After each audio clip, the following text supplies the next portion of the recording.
Kalau terbukti ijazahnya palsu melalui sebuah putusan pengadilan yang berkekuatan hukum tetap, paling tidak ada putusan pengadilan yang mengatakan ijazahnya palsu. Apa yang terjadi? Secara politik, bangunan dinasti itu akan runtuh. Yakin nggak? Jadi saya mengatakan ada 4 hal yang membuat Jokowi itu agak ragu-ragu ketika dia harus step down, harus turun dari pemerintahan. Apa 4 itu? 1, dugaan korupsi. Yakin? 2, dugaan pelanggaran hak asasi manusia. Yakin?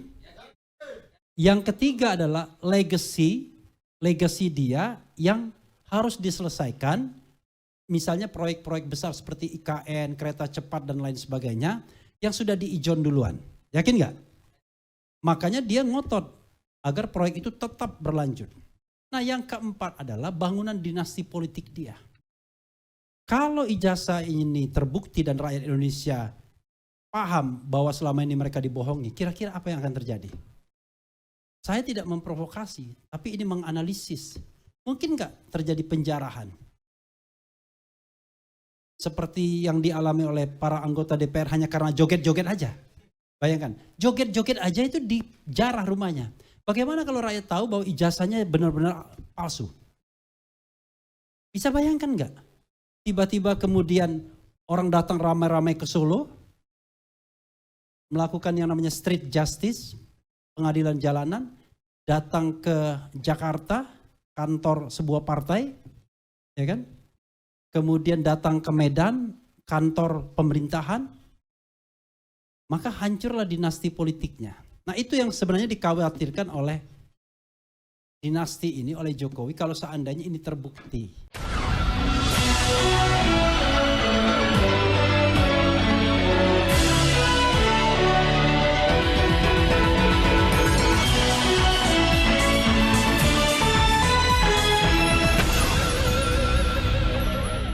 Tadi ada yang mau nanya soal ini, ijazah atau apa Fafa itu mungkin ada Pak Refli Harun bisa menjawab. Iya, tadi siapa yang mau nanya? Tadi mana? Iya, maju. Biar di ini, maju ke depan. Pak Refli, mungkin nanti pertanyaannya ditujukan buat Pak Refli kali. Terima kasih buat waktunya atas menerima pertanyaan dari saya. Mungkin tadi apa ya? Kami sering disebut ataupun dibawa-bawa dalam narasi pemateri sebagai seorang Gen Z ya. Coba saya paparkan pertanyaan saya dengan bentuk kami sebagai Gen Z gini. Masalah ijazah Jokowi ya, oke. Gue mau nanya nih, Pak.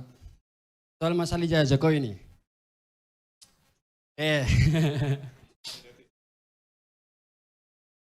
Ada kesan yang khas sebenarnya dari kami, Gen Z bisa bahasanya lah. Yang khas itu kalau udah hal-hal yang udah terlalu lama, udah capek ganti yang lain lah, gitu. Udah capek banget, nggak ada ujung-ujungnya, ya udah masih banyak kerjaan kok. Itu kami. Jadi bahasanya udah lama banget ijazah Jokowi ini bergeming, berdengung, tapi nggak pernah kelar-kelar.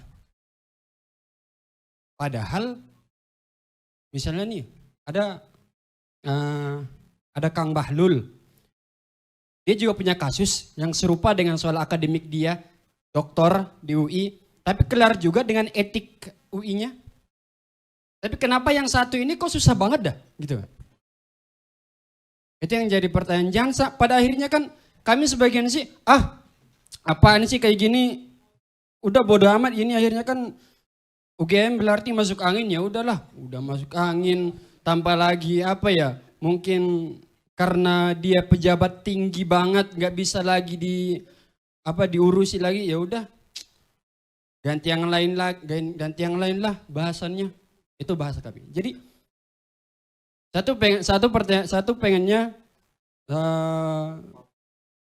pengennya gimana caranya seorang Gen Z yang 1, 2 semua ini Mereka kembali lagi ke fokus ke situ, bahwa itu penting loh.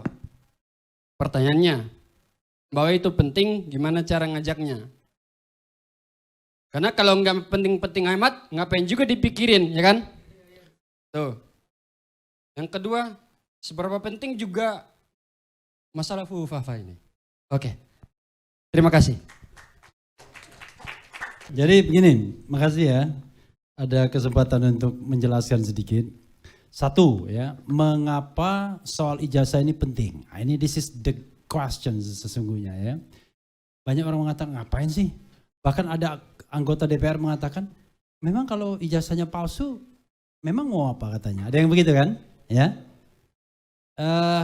Mana tadi yang tanya kamu ya? Begini, ada dua hal yang ingin saya catat ya. Satu, prinsip good governance sama clean government. Yang kedua, prinsip keberlanjutan kekuasaan yang kita katakan sebagai dinasti. Itu soalnya. Oke.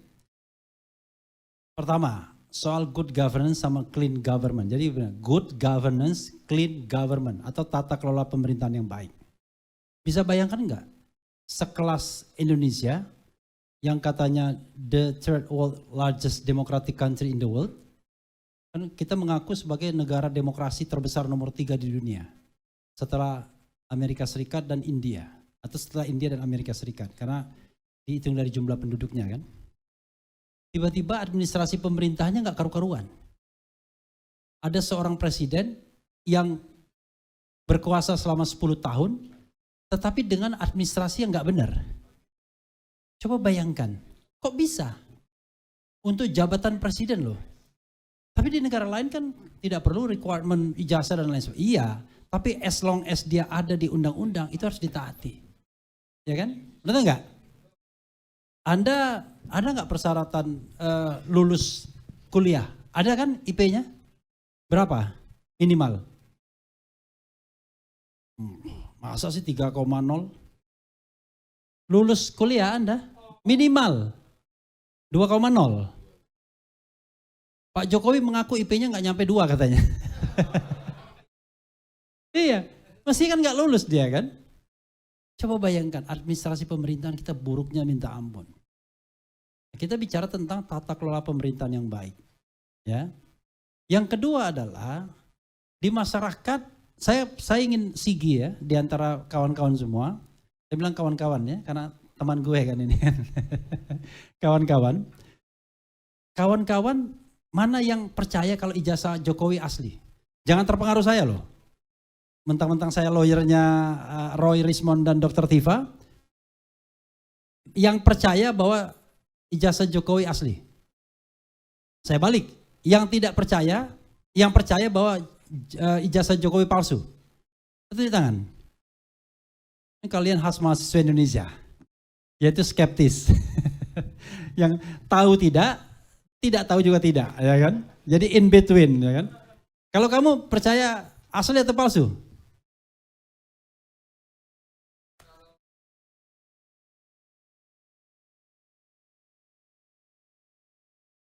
Ya, palsu atau asli itu aja ditanya. Palsu atau asli? Belum tahu. Oke, nggak apa-apa. Yang palsu mana yang palsu? Tunjuk tangan dong. Tuh. 1, 2, 3, 4 aja. Yang asli mana yang asli? Nggak ada juga. Padahal ini sesuatu yang sangat fenomenal kan. Sudah berbulan-bulan bahkan bertahun-tahun. Tapi kita kemudian tidak punya ada sikap. Berarti kan bayangkan kelas mahasiswa saja itu nggak paham untuk melihat indikator apakah ini asli atau palsu. Bagaimana rakyat kebanyakan? Makanya sekarang ini yang terjadi adalah kenapa kasus ini lama? Memang sengaja dibikin lama. Karena dugaan saya Pak Jokowi nggak berani untuk menunjukkan ijazahnya di depan publik yang dipotret dengan resolusi tinggi biar diteliti.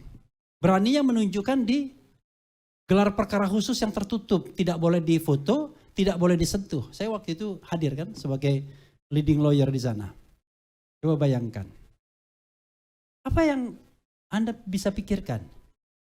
Kalau Anda punya kesalahan, maka Anda tidak akan berani transparan. Benar nggak? Sederhana. rumus good governance, clean government itu adalah kalau Anda benar, Anda punya argumentasi, punya data dan fakta yang solid, maka at the first place, pada kesempatan pertama akan Anda tunjukkan, nih ijazah saya. Mau apa? Benar nggak? Tetapi kalau berbelit-belit, ditanya mana ijazahmu? Loh, kamu nggak percaya dengan saya? Saya sudah 10 tahun menjadi presiden. Saya sudah lulus wali kota.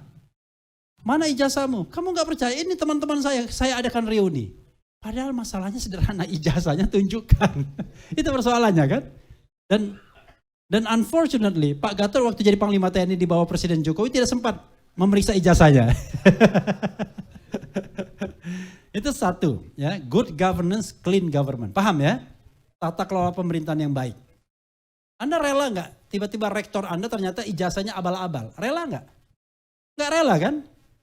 Tiba-tiba produk pasar pramuka juga. Banyak sekarang orang jadi profesor, dokter nggak jelas.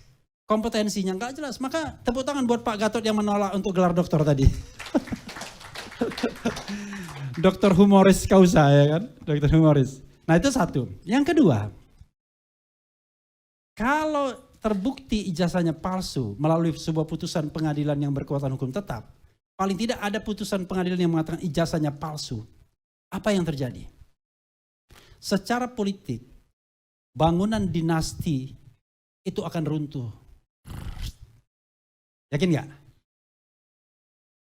Jadi saya mengatakan ada 4 hal yang membuat Jokowi itu agak ragu-ragu ketika dia harus step down, harus turun dari pemerintahan. Apa 4 itu? 1, dugaan korupsi. Yakin? 2, dugaan pelanggaran hak asasi manusia. Yakin? Yang ketiga adalah legacy dia yang harus diselesaikan. Misalnya proyek-proyek besar seperti IKN, kereta cepat dan lain sebagainya yang sudah diijon duluan. Yakin nggak? Makanya dia ngotot agar proyek itu tetap berlanjut. Nah yang keempat adalah bangunan dinasti politik dia. Kalau ijazah ini terbukti dan rakyat Indonesia paham bahwa selama ini mereka dibohongi, kira-kira apa yang akan terjadi? Saya tidak memprovokasi, tapi ini menganalisis. Mungkin nggak terjadi penjarahan? Seperti yang dialami oleh para anggota DPR hanya karena joget-joget aja. Bayangkan, joget-joget aja itu dijarah rumahnya. Bagaimana kalau rakyat tahu bahwa ijazahnya benar-benar palsu? Bisa bayangkan nggak? Tiba-tiba kemudian orang datang ramai-ramai ke Solo, melakukan yang namanya street justice, pengadilan jalanan, datang ke Jakarta, kantor sebuah partai, ya kan? Kemudian datang ke Medan, kantor pemerintahan, maka hancurlah dinasti politiknya. Nah itu yang sebenarnya dikhawatirkan oleh dinasti ini, oleh Jokowi kalau seandainya ini terbukti. Jadi nggak ringan, karena itu dia at all cost mempertahankan ini. Dan kemudian memanfaatkan kalian punya mental, apa? Mudah jenuh untuk mengawal sebuah isu. Nanti juga orang akan lupa. Kita mahasiswa saja skeptis, apalagi masyarakat kebanyakan. Ya kan? Nggak penting soal ijazah. Udahlah. Lalu kemudian muncul deploy uang besar-besaran. Ada lawyer, tapi lawyer bukan grup kami yang mengatakan bahwa ada tawaran 100 miliar. Saya nggak tahu benar apa enggak, wallahu alam ya. 100 miliar agar ini bisa diselesaikan. Memang tidak ada godaan-godaan terhadap orang-orang yang dari 8 itu. Ada. Dan saya mendengar sendiri dari yang bersangkutan. Tapi saya nggak sebut nama, nggak etis kan. Foto aja itu. Bayangkan, salah satunya adalah umroh, bayangkan. Umroh di sana sudah ditunggu oleh transaksinya di bukan, suci. maksudnya ya itu untuk negosiasinya diajak umroh dulu. Oh iya. Nanti gitu. cashback kanunya transaksinya di Ya, sana gitu ya. tetapi halalan thayyibah gitu tapi kan. dia tidak cerita sampai ke sananya kan. Cerita cuma umrohnya doang. Dia kaget, loh kok pas di sana bisa masuk raudoh mudah sekali. Wah, hebat sekali kan orang itu kan. Bisa masuk raudoh berlama-lama padahal biasanya kita antri kan. Kalau nggak ada ini banyak, wah nggak bisa. Ya kan harus pakai tiket-tiket dan lain sebagainya. Heran dia, ternyata ketemu si X di sana. Saya nggak bisa men-spill itu, tapi saya mendengar langsung dari orangnya. Ciri-cirinya nggak bisa dikasih tahu. Nggak bisa. Nggak bisa. Bocoran lah. Ya, Nggak kan? bisa, karena ini siaran langsung di RH Channel. Ya. Coba bayangkan. Iya, Kepo kan? iya. Mewakili Nah, sekarang mahasiswa yang ingin tahu. sekarang pertanyaannya adalah, kalau misalnya orang mau bayar, ada katanya isunya 100 miliar, wallahu alam ya, orang mau bernegosiasi bahkan di tanah suci dan lain sebagainya. Ini soal sepele atau soal serius? Belum lagi tweet Dr. Tifa sama ini Dr. Zul. Nih, berdiri Dr. Zul. Nih, Dr. Zul ini pernah saya podcast dan mengatakan bahwa Jokowi itu bukan satu orang. Bayangkan. Jokowi itu bukan satu orang. Ada berapa dokter? Bukan satu, bayangkan. Anda nggak mikir kan? Bahwa sosok Presiden Jokowi itu bukan satu orang. Ada beberapa orang. Gila kan kita? Makanya Rocky pernah mengatakan, mungkin saja ijazahnya asli tapi orangnya yang palsu katanya gitu. Lalu tweet, coba lihat. Tweet Dr. Tifa ya, Dr. Tifa, DRTIFA. Kenal kan? Kenal. Kalau nggak kenal dulu bunuh diri aja kalian. Tweet Dr. Tifa itu mengatakan, kalau misalnya ijazah yang di-spill ke publik sekarang ini, yang kacamata gitu, dia jadi presiden pada tahun 2014, maka mukanya tidak seperti Jokowi sekarang. Mukanya akan lebih ganteng, ada kumisnya, ada kacamatanya. Dan gagah orangnya. Bayangkan, itu yang foto di ijazah, belum lagi foto yang wisuda. Foto wisuda orang yang berbeda juga. Karena hidungnya lancip, berkumis, bibirnya tebal, beda sama Jokowi yang sekarang. Coba bisa bayangkan. Nah, makanya kawan-kawan semua, nih Pak Gatot mulai tertarik nih. Dia nggak sadar juga dia. Nggak sadar dia. Pak Gatot mulai tertarik. Makanya saya sarankan kepada Prabowo, bikin fact finding, independent fact finding untuk meneliti latar belakang Presiden Jokowi itu siapa sesungguhnya. Berani nggak? Itu sudah saya usulkan ini. Oh, usul. Iya. Usul. Tapi kira-kira Pak Prabowo berani nggak bikin itu? Oh, saya kira saya yang berani enggak. Dia bukan enggak berani, dia pakai ewu dia. Oh, iya. Iya, bikin fact finding. Karena ada yang sudah meneliti, bahkan siap dengan Jokowi's dark files. Sudah siap. Jokowi's dark file. Jadi di situ, ada yang mengatakan Jokowi itu gini, belum lagi kita bicara latar belakang keluarganya. Apakah benar ibunya yang itu, apa yang lain dan lain sebagainya. Nah itu luar biasa sesungguhnya. Nah sekarang kalau mahasiswa mau mendedikasikan waktu untuk melakukan penelitian itu luar biasa ya kan. Jadi ada tim independen Universitas mahasiswa Fakultas Hukum Universitas Muhammadiyah Jakarta untuk menyelidiki latar belakang Jokowi. Wah luar biasa. Salah-salah kan nggak apa-apa, yang penting metodologinya benar dan lain sebagainya kan. Bisa dipertanggungjawabkan hasilnya dan lain sebagainya. Nah itu pasti akan booming dia, akan menjadi sebuah karya yang besar. Nah saya tantang, mau nggak gitu? Dulu waktu saya zaman Anies gitu ya, dia bikin yang namanya penelitian tentang cengkeh.